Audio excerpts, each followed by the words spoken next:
से मजा नहीं आएगा, झूम के झूमना पड़ेगा। क्या बात है? हमारे हब्बे बाबू चगले से बेसी चिकन बाटे हमारे लंका के भीतर हम रहे लंका के भीतर हम रहे कहते तो हाथ आईने बा अपना गोरी तो हर ढोली पवनो है अपना गोरी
तो हर ढोली पवनो है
देसी चिकन बाटे हम पे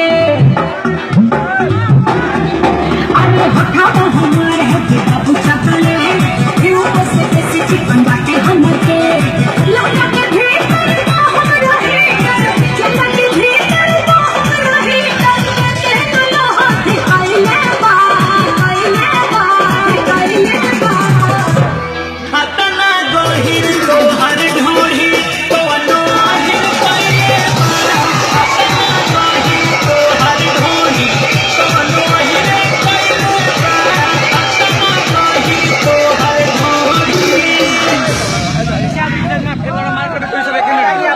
धन्यवाद, बहुत शुक्रिया।